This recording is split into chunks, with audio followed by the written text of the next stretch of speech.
मध्य प्रदेश की राजधानी भोपाल से करीब 70 किलोमीटर का सफर सतपुड़ा के घने जंगलों और खूबसूरत पहाड़ियों के बीच से तय करते हुए किसान ऑफ इंडिया की टीम जब नर्मदा नदी के किनारे नर्मदापुरम यानी होशंगाबाद पहुंची तो वहां हमारी मुलाकात हुई एक प्रगतिशील किसान परिवार से, जिसने पारंपरिक खेती में आधुनिक तकनीकी कृषि को जोड़कर इलाके में अलग पहचान बनाई है।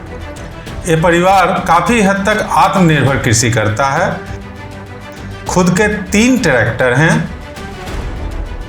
रोटावेटर हैं, कल्टीवेटर हैं, थ्रेसर है, सिंचाई और कीटनाशक के छिड़काव के लिए उपकरण हैं।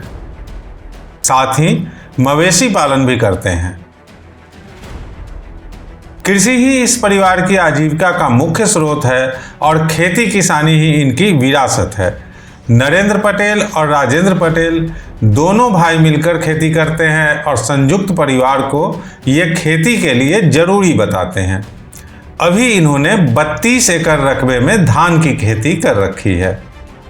ये क्या परंपरागत खेती है, हमारे पूर्वज पिताजी वगैरह भी करते आए हैं। पहले हम इसमें सोयाबीन वगैरह का लेते थे फसल, लेकिन अब कुछ समय से धान का फसल ले रहे हैं। जो क्या है कि इधर पानी की उपलब्धता है और निचला इलाका है, इसके कारण फसल धान की ठीक हो जाती है यहाँ पर। धान उत्पादन में बंगाल, उत्तर प्रदेश, पंजाब, हरियाणा जैसे राज्यों की तुलना में मध्य प्रदेश में किसानों का रुझान कम देखा जाता रहा है। बालाघाट, सिवनी, कटनी, जबलपुर, शहडोल, अनूपपुर, मंडला, रीवा, डिंडौरी जिलों में पहले से धान की खेती होती रही है, जबकि होशंगाबाद, भोपाल, रायसेन, सीहोर में भी धान की खेती का रकबा और उत्पादन बढ़ा है।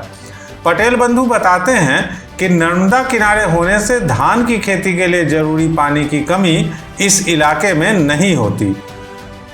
इन्होंने वाटर पंप लगा रखे हैं और किसानों को खेती के लिए सरकार से रियायती दर पर बिजली मिल जाती है। लागत घटाकर मुनाफा बढ़ाने के लिए ये जल्दी ही राइस प्लांटर भी लेने की सोच रहे हैं।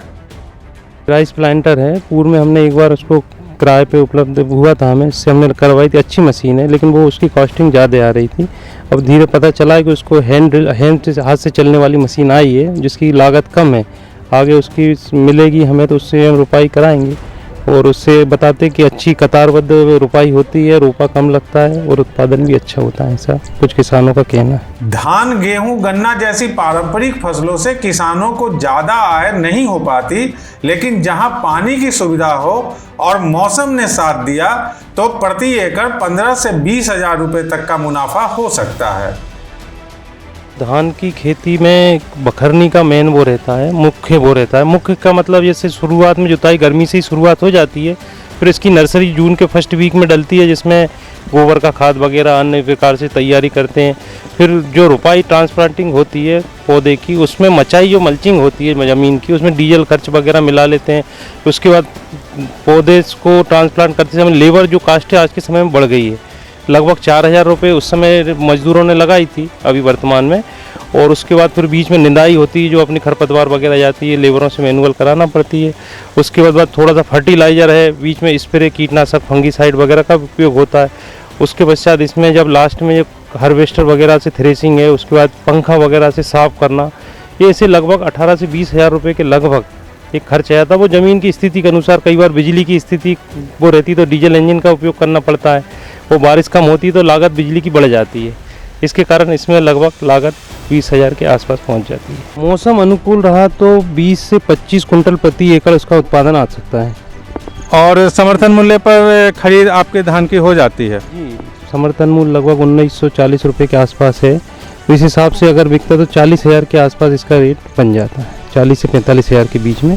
और अच्छा उत्पादन रहा तो लगभग इसमें 20 हज़ार रुपये के आसपास की बचत अपनी आ जाती है। समर्थन मूल्य पर अगर धान की खरीद हो जाती है, और मध्य प्रदेश के ज़्यादातर किसानों का कहना है कि धान और गेहूं की सरकारी खरीद समर्थन मूल्य पर होती है। देश के कई इलाकों में अभी धान के पौधे छोटे हैं, लेकिन पटेल बंधुओं की फसल अक्टूबर मध्य तक कटने के लिए तैयार हो जाएगी। जून में होती है इसकी रुपाई, मतलब लास्ट में 26-27 के आसपास हो जाती है। और ये 120 दिन की फसल रहती है। लगभग, और ये अभी गर्भावस्था में है, फूल लगा हुआ है और 120 दिन में कट जाती है। और अभी से अगली फसल के लिए इनके दिमाग में योजना भी तैयार होने लगी है। इस बार अगली फसल कुछ एरिया में गेहूं और चना की वैरायटी लगाएंगे, क्योंकि इसमें थोड़ा सा रेगुलर धान और गेहूं का फसल आ रही, तो चने से फसल चक्र भी थोड़ा बदला है। कुछ एरिया में चना लगेगा, कुछ में गेहूं लगेंगे। आय बढ़ाने के लिए हर संभावना की तलाश करते हैं। पटेल परिवार ने अपने खेत की मेड़ों पर सागौन के पौधे लगा रखे हैं, जो 10-15 साल बाद अच्छी आय के स्रोत बन जाएंगे। इसके साथ ही इन्होंने ऑर्गेनिक सब्जियों की खेती भी शुरू की है, जिसके नफा नुकसान को भांपने के बाद और रकबा बढ़ाने के बारे में सोच रहे हैं। हमने अभी शुरुआत कर दी 1 एकड़ से घर के। उसमें क्या है कि धीरे धीरे अभी केमिकल का उपयोग काफ़ी समय से हो रहा था, लेकिन अचानक एक साथ बंद नहीं कर सकते, लेकिन फर्टिलाइज़र की मात्रा कम कर दी है। और पशु वगैरह पालन करते हैं अपन, जिससे गोबर वगैरह जो निकलता है, फसल के अवशेष वगैरह, वो इसी में उपयोग करते हैं, तो उससे लागत घटेगी और आत्मनिर्भर अपन उसको बनेंगे। मंडियों में फसलों की क्या कीमत है और कहां फसल की सबसे अच्छी कीमत मिल सकती है, ये किसान परिवार हमेशा इस बारे में अपडेट रहता है।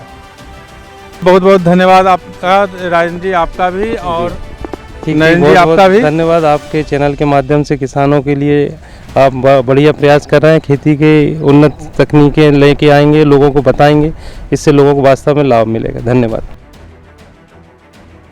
नर्मदापुरम से परमेंद्र मोहन की रिपोर्ट। किसान ऑफ इंडिया के यूट्यूब चैनल को सब्सक्राइब करने के लिए नीचे दिया सब्सक्राइब बटन दबाएं और किसान ऑफ इंडिया से जुड़े सभी अपडेट्स को पाने के लिए बेल आइकन दबाना ना भूलें।